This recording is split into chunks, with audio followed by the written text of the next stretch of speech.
नमस्कार, डीपी के न्यूज में आप सभी का स्वागत है। मैं हूं आपके साथ आरवी सिंह और आप देख रहे हैं राजस्थान बुलेटिन की शुरुआत करने से पहले एक नजर हेडलाइंस की ओर।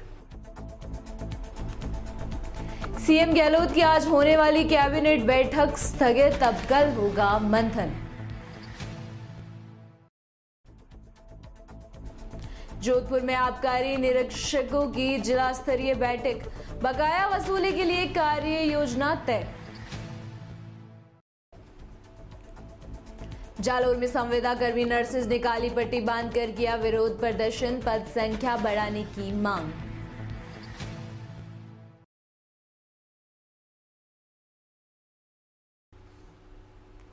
और खबरें विस्तार से।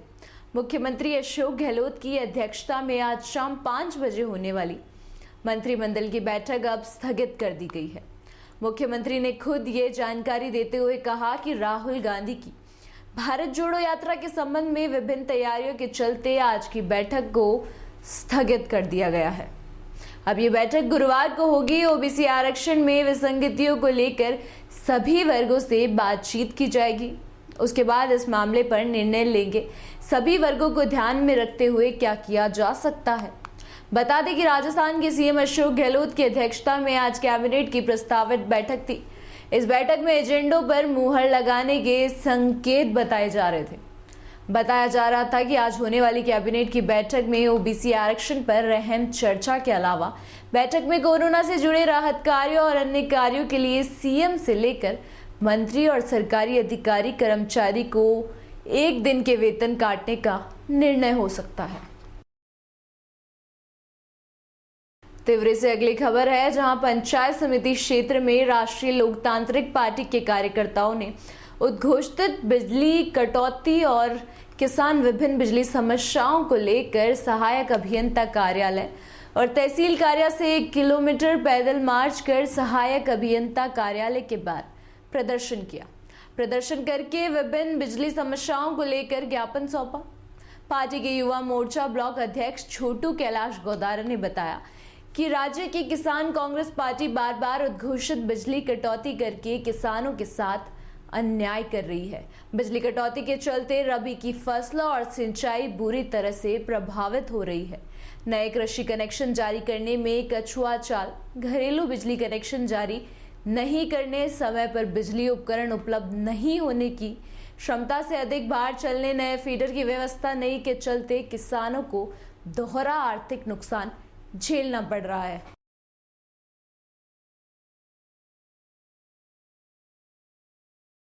जी सर। देखो, आज आरएलपी ने यहाँ एन कार्यालय पर सरकार के नाम ज्ञापन दिया है और काश्तकारों की अभी लाइट की जो प्रॉब्लम चल रही है, नए कनेक्शन है तो समय पर वो दे नहीं रहे हैं और लाइट बता रहे हैं 6 घंटे लाइट दे रहे हैं, लेकिन ट्रिपिंग इतनी है 6 घंटे में 6 बार ट्रिपिंग होती है तो उसके तो 3 घंटे ही हासिल नहीं होती। ये प्रॉब्लम है काश्तकारों की। अभी डबल क्रॉप में दोनों तरह की फसलें अब लगने वाली है तो पानी ज़्यादा चाहिए उल्टा, जबकि इन्होंने कम की है और 5 महीने पर बाद में अगर ज़्यादा दे दोगे तो क्या फ़र्क पड़ेगा। काश्त की सीजन चली जाएगी। तो हमने ये मांग रखी है पूरी तरीके से कि इस दिन से आप थोड़ी व्यवस्था में सुधार करो। फीडर है तो फीडर में फीडर रिफॉर्म्स करो, कहीं छोटे बड़े उनको सेट करो। तो इन्होंने आश्वासन दिया है, देखो क्या करते हैं। नहीं तो हम और उग्र करेंगे, बड़े तादाद में करेंगे अपना प्रदर्शन। तिवरी के मथानिया से खबर है, जहां शहीद रामचंद्र मेघवाल युवा संगठन मथानिया द्वारा आगामी 2 दिसंबर को विशाल रक्तदान शिविर का आयोजन किया जाएगा। भारत पाक युद्ध के दौरान शहीद हुए अमर शहीद रामचंद्र मेघवाल के शहादत दिवस के अवसर पर विशाल रक्तदान शिविर के आयोजन को लेकर रक्तदान शिविर और श्रद्धांजलि सभा कार्यक्रम के पोस्टर का विमोचन हुआ। बाबा रामदेव मंदिर मुख्य बस स्टैंड मथानिया परिसर में किया गया। इसी दौरान संगठन के पदाधिकारी ताराचंद भाटी ने कार्यक्रम की विस्तृत जानकारी दी। साथ ही रक्तदान शिविर को सफल बनाने के लिए क्षेत्र के युवाओं की भागीदारी की जिम्मेदारी भी सौंपी गई। पोस्टर विमोचन कार्यक्रम में सरपंच ओम प्रकाश सोलंकी सहित लोगों ने युवाओं से रक्तदान शिविर में रक्तदान करने की अपील करी।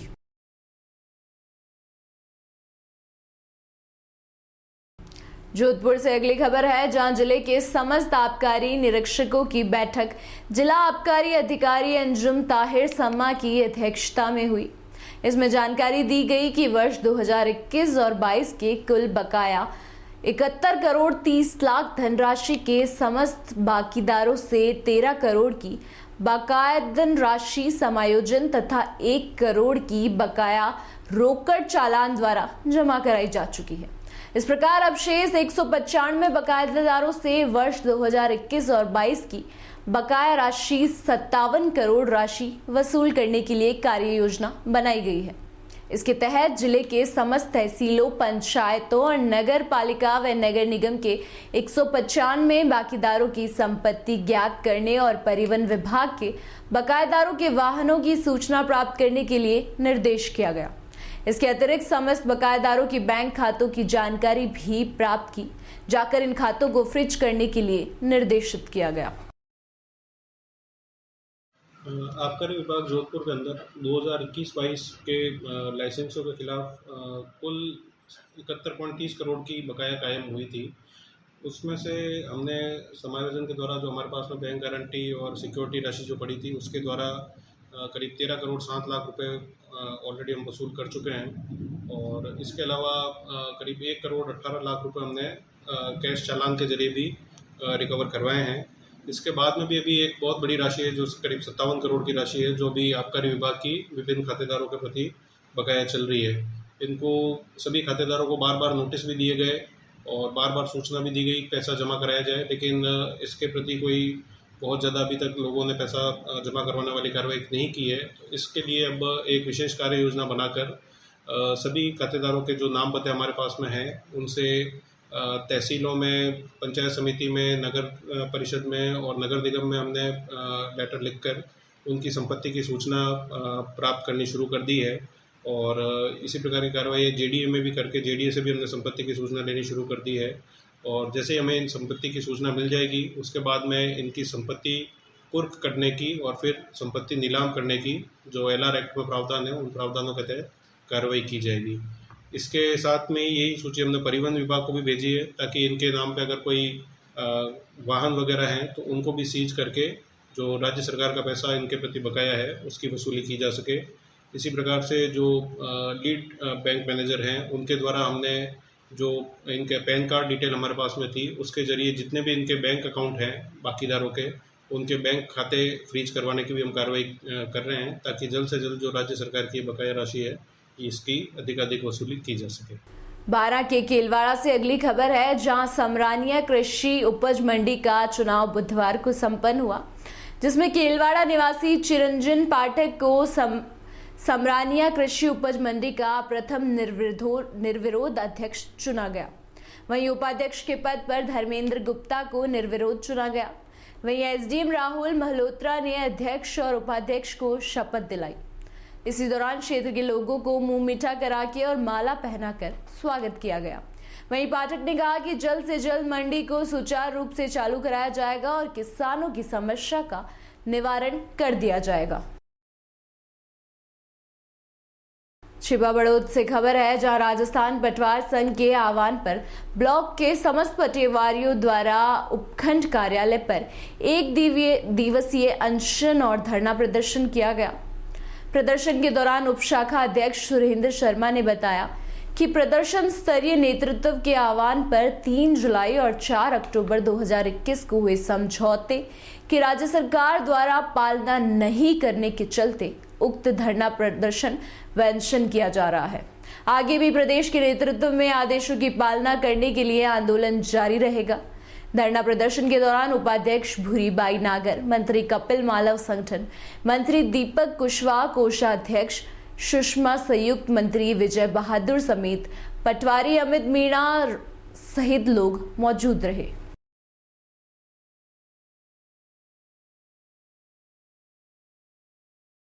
छिपा बड़ौद के राजस्थान पटवार संघ के आह्वान पर उपखंड कार्यालय के समक्ष उपस्थित हुए। इस पर 3 जुलाई और 4 अक्टूबर 2021 के समझौते की क्रियान्विति के विरोध स्वरूप राजस्थान सरकार के द्वारा विगत 14 महीने निकल जाने के बाद भी क्रियान्विति नहीं करने के उसमें धरना प्रदर्शन एवं एक दिन का अनशन रखा गया, जिसमें सभी पटवारी उपस्थित रहे और आगामी प्रदेश नेतृत्व के आह्वान पर जैसी भी रणनीति की जाएगी, आंदोलन को जैसा भी स्वरूप दिया जाएगा, उप शाखा उसके समर्थन में आगे आंदोलन जारी रखेगी।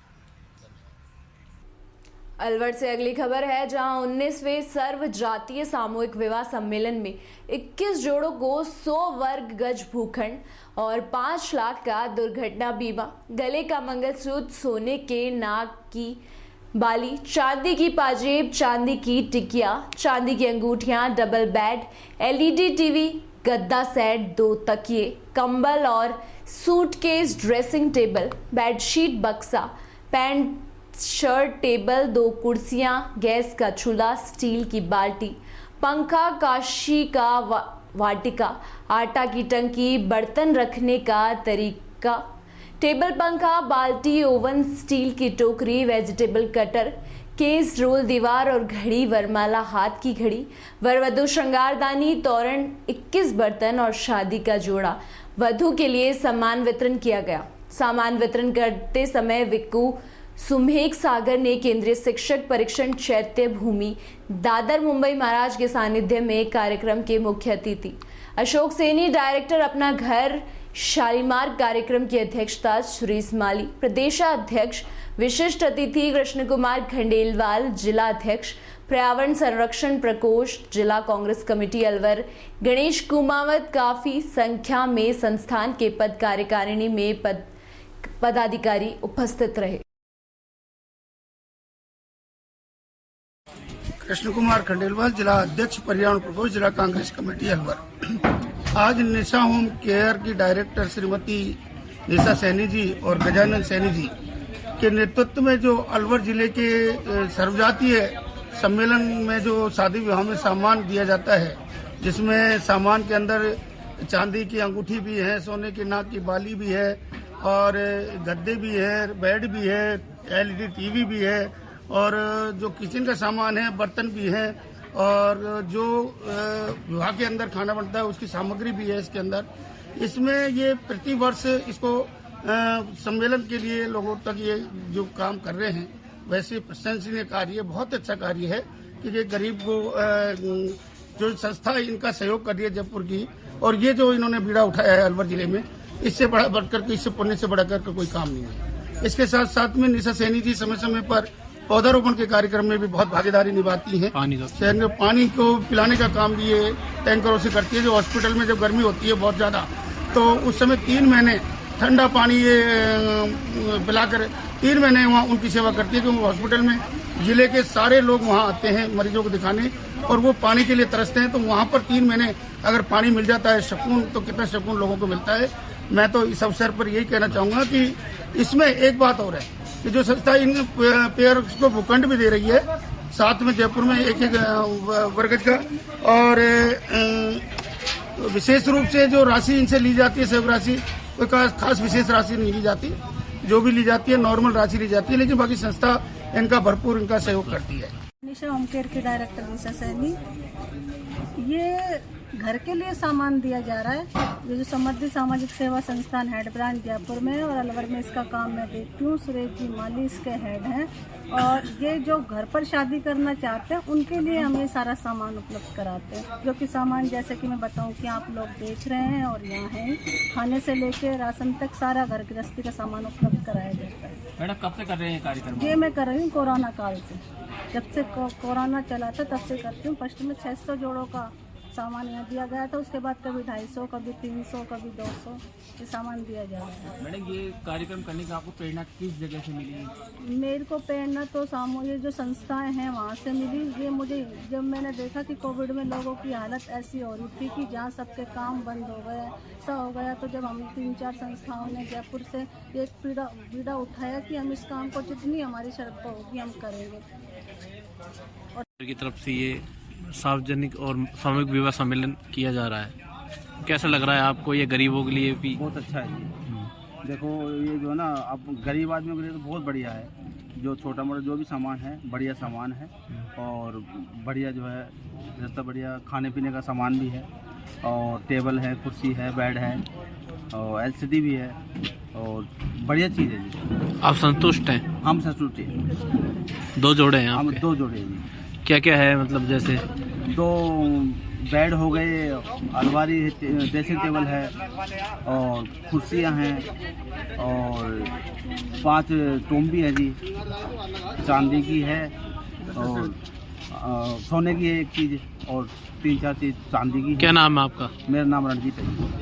जालोर जिले के आहोर से अगली खबर है, जहां सामुदायिक स्वास्थ्य केंद्र के संविदा नर्सेज कर्मियों ने राज्य सरकार और राजस्थान पुलिस के खिलाफ काली पट्टी बांधकर विरोध प्रदर्शन किया।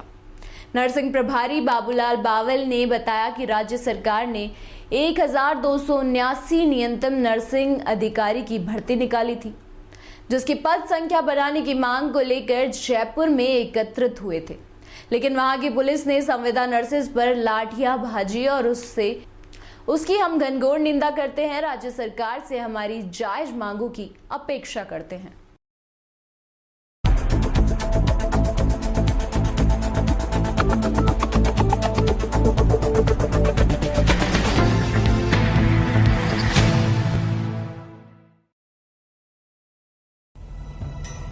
बिना रुके, बिना डरे, बिना किसी समझौते के जारी है हमारी सफलता की यात्रा। इस यात्रा में कई अवरोध और कई बाधाएं आईं। उन सभी